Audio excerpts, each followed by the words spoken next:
Hi, I'm Dr. Brian Kaufman. I'm a family doctor turned CLL patient, and I'm the volunteer medical director of the non-for-profit CLL Society. And I'm here in Copenhagen for the European Hematology Association. And I'm really excited to be with my longtime friend, Dr. John Pagel. Dr. Pagel, you want to introduce yourself? Sure, great. Brian, it's nice to be with you, as always. I've been with you here doing this several times. I'm a CLL doctor. I'm in Seattle, Washington at Swedish Cancer Institute, and excited to be here. Well, Dr. Pagel, I wanted to ask you about ASCO, and one of the crazy things is that ASCO and EHA kind of overlap on each other. But you presented the educational forum for the general community hematologist and oncologist in terms of CLL, and I'm wondering what you emphasized, what you think is important trends that every community hematologist, oncologist, and every patient should know about CLL that's different now than it was a year ago. Yeah, you bet. Well, as you know, ASCO was just last week in Chicago, and now we're here in Copenhagen. Yeah, a little jet lag, both of us. Doing okay, though. But really, ASCO had a limited focus on blood cancers, and in particular CLL, but we had a major educational session or focused forum there that I was lucky enough to be part of. I participated in that with Michael Halleck, who's the leader of the German CLL study group, as well as Jennifer Brown from Dana-Farber Cancer Institute. And we really Pretty strong team. Yeah. It was a fabulous event, and it was really directed towards community oncologists. And what we tried to do is really address the controversies, or the focus was on moving forward and the questions that we need to answer, and really where we're at today in 2016 and how we should be treating patients. So let's talk about some of those things. I think one of the things to remember is that watching and waiting still in 2016 with all the great new drugs that we have is still very appropriate.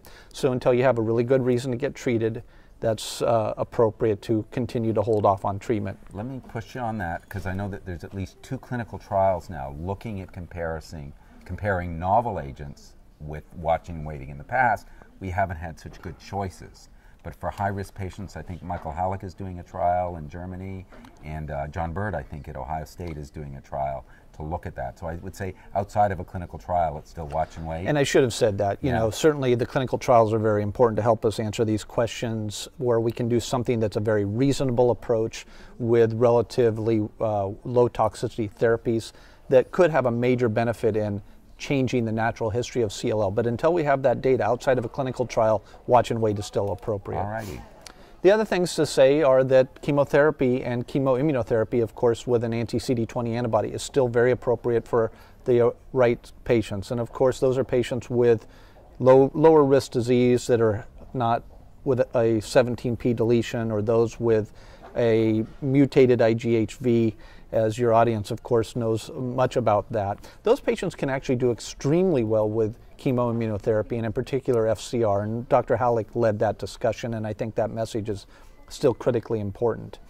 Dr. Brown talked a lot. So just following up on that, we've now got people that are a dozen years out that have no evidence of disease from 6 months of chemoimmunotherapy. That's pretty impressive. It is impressive, but it's important to remember who those patients are. They're the low-risk patients. They're patients who need treatment, no question, but they don't have the high-risk features that I just alluded to.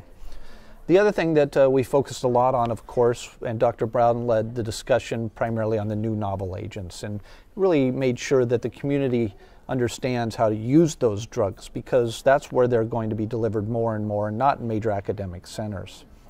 I spent quite a bit of time in the symposium talking about the newer controversies, the questions that are still unanswered, and where we need to go. And there's a lot of questions. We have a lot of research that needs to be done. One of the major questions is, what do we do when patients stop responding to one drug? For instance, ibrutinib, when patients might become resistant. How do we overcome resistance?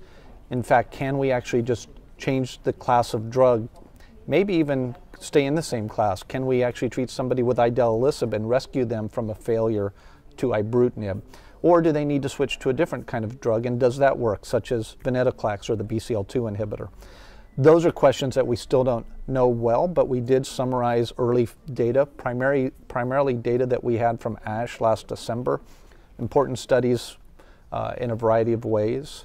We also wanted to talk a little about the idea of actually being able to stop therapy at some point. You know, all of our therapies with these drugs to this point are using them indefinitely. But certainly people can get to remissions, and in fact we're learning with some agents, in particular venetoclax, they might get to a complete remission, and not just a complete remission, but they might not have any evidence of disease in their marrow at the molecular level, something we call negative for MRD, or minimal residual disease. And we've talked about that being an endpoint, and where those patients, if we're able to achieve that, might be able to stop the drug, and if their disease comes back, or when it comes back, get re-challenged with perhaps even the same drug. And we have some early inklings that suggest that those people will still respond in that kind of a setting. That's exciting. That's really exciting. And I think we have lots of exciting things to continue to explore, and we need to do better. We need to do better with things like overcoming Richter syndrome and how to address that with new drugs and what the new agents will do there. And we talked a lot about CAR T-cell therapy as well, and the promise for CLL and CAR T-cell therapy. What's your take on CAR T right now? Because I know that some of the responses when people do respond can be very impressive and pretty durable, but the response rates I thought have been kind of disappointing in CLL, maybe because of our exhausted T cells. And I know this is an area of expertise of yours. Where do you see that right now? Well, I think we're still gaining information. I think it's very promising. Certainly, I think we're going to have a role for CAR T-cell in CLL therapy that will expand over time, but it won't be something that will be universally adopted for every patient. Even though I do believe in the right patient, it can be potentially curative. But to get a little more to your question, where do I see it? We need a lot more research to improve those response rates and to do it more safely, no question about it. So I think we've got a lot more research. It's not something that I would explore early on in anybody's disease. I'm not even particularly a proponent of it in early 17p deletion. We have a lot of work to do, and it's appropriate in the right patient at the right time. Let me ask you something that's another area of your expertise, which you haven't mentioned, is transplants. Is there still a role for allogeneic transplants in CLL? So it's a controversial, important question. I think there is still a role. Of course, I'm a transplanter, so of course I'm going to say that as well.